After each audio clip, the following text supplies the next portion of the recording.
ce qui est regrettable, quand vous êtes à l'Est, il y a un dicton swahili, fon, utilisé par des voisins.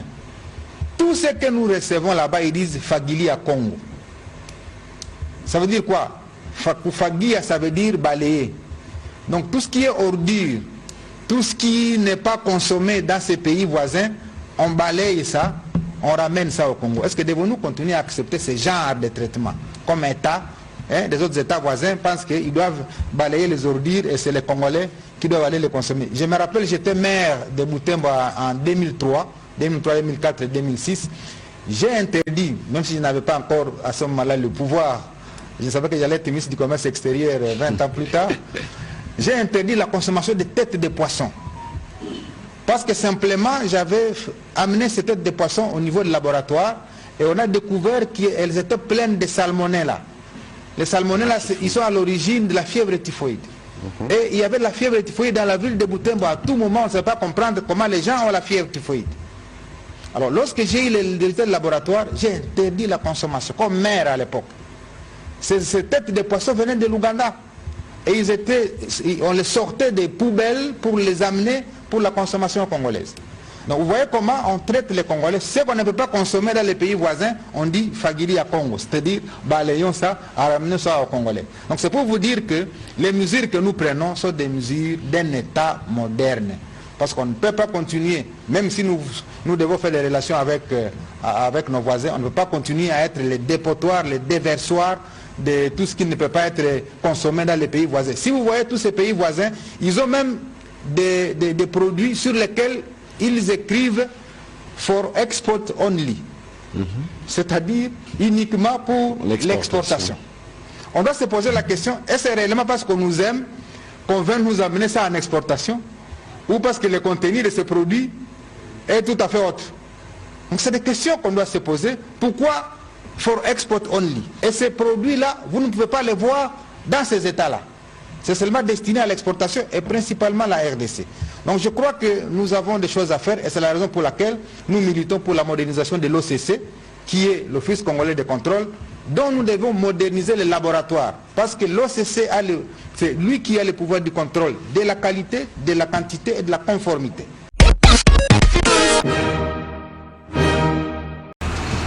En itinérance dans différents secteurs sous sa tutelle depuis sa prise de fonction, la ministre provinciale de Transport et Tourisme du Haut-Katanga, Lorraine Lusamba Kazadi, a effectué une visite d'inspection à l'aéroport international de la Loano ce jeudi 15 août 2024.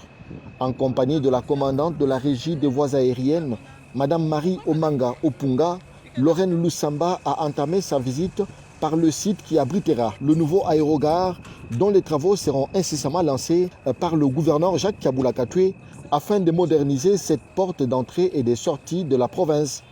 Puis, la patronne du transport en province va passer en revue tous les compartiments de l'aéroport, notamment la piste d'atterrissage, l'aérogare et les salons d'honneur. Lorraine Lusamba Kazadi s'est imprégnée non seulement des conditions de travail des différents services affectés à l'aéroport, mais aussi et surtout de l'organisation du travail. Il était de mon devoir de venir à l'aéroport. D'abord, je voudrais remercier Madame la commandante qui m'a très bien accueillie. Elle a pris le temps de nous faire le tour de l'aéroport. On a pu palper les réalités et les difficultés qu'ils ont ici à l'aéroport.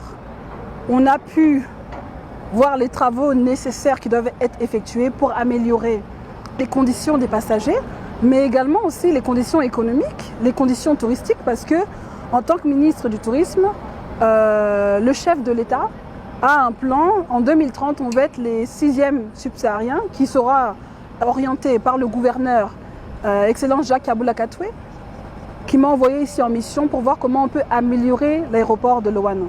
Ça lui tient vraiment à cœur. Profitant de la visite de la ministre provinciale de Transport et Tourisme, la commandante de la RVA Loano a fait visiter la ministre l'espace spolié de la concession de la RVA.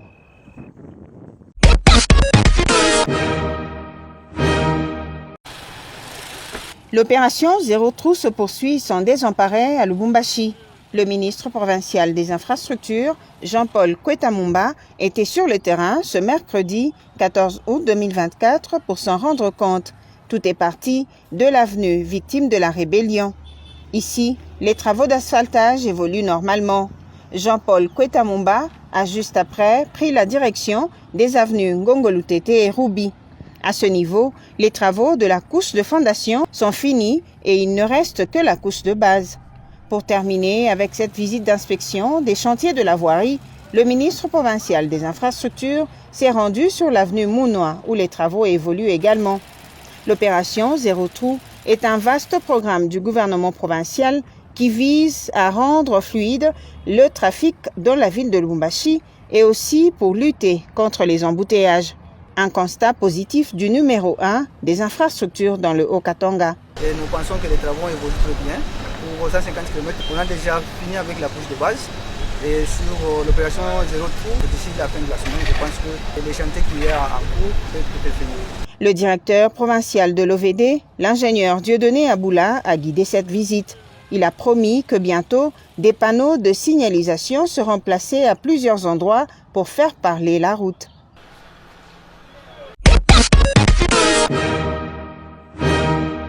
Ah oui, satisfait de ce que j'ai vu sur le terrain, satisfait de l'accompagnement de médias, satisfait du public qui est venu, satisfait aussi que tout s'est passé dans la joie, pas d'incident majeur.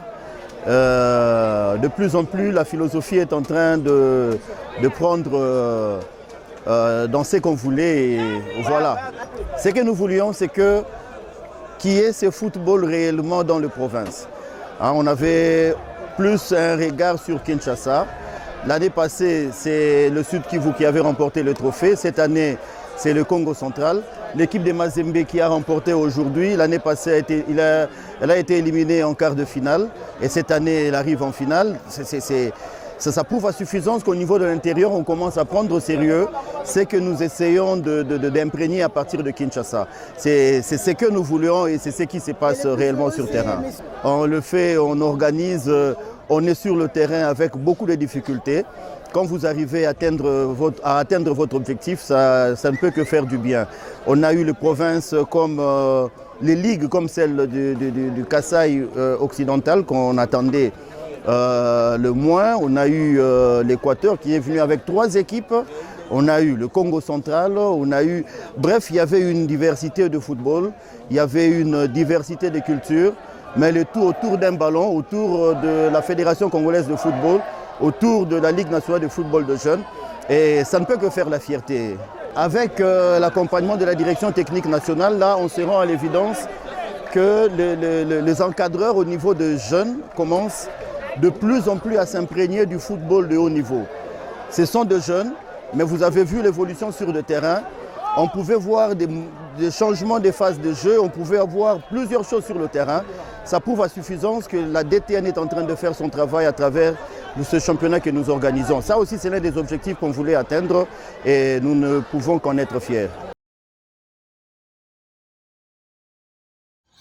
Les familles Tomakou, Tuzolana, Maonso, Kevena et Allier ont l'immense douleur de vous annoncer la perte cruelle et subite de leur fils et frère, Tom Tomakou Sivi, qui nous a quittés de suite d'une maladie le 7 août 2024 dans sa 38e année dans la ville de Lubumbashi, dans la province du Haut-Katanga.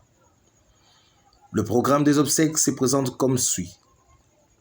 Dimanche 18 août 2024, veillée mortuaire à la résidence familiale, 6 3e rue numéro 38, quartier Kimbangu 1, commune de Kalamou, référence marché Mariano à partir de 19h. Lundi 19 août 2024, enterrement prévu à 12h à Lubumbashi au cimetière de Kasangiri et le recueillement aura lieu à partir de 11h heure de Kinshasa à la résidence familiale 6 3e rue numéro 38, quartier Kimbangu 1, commune de Kalamou, référence marché Mariano. La famille remercie d'avance toutes les personnes qui s'associent à leur grande peine.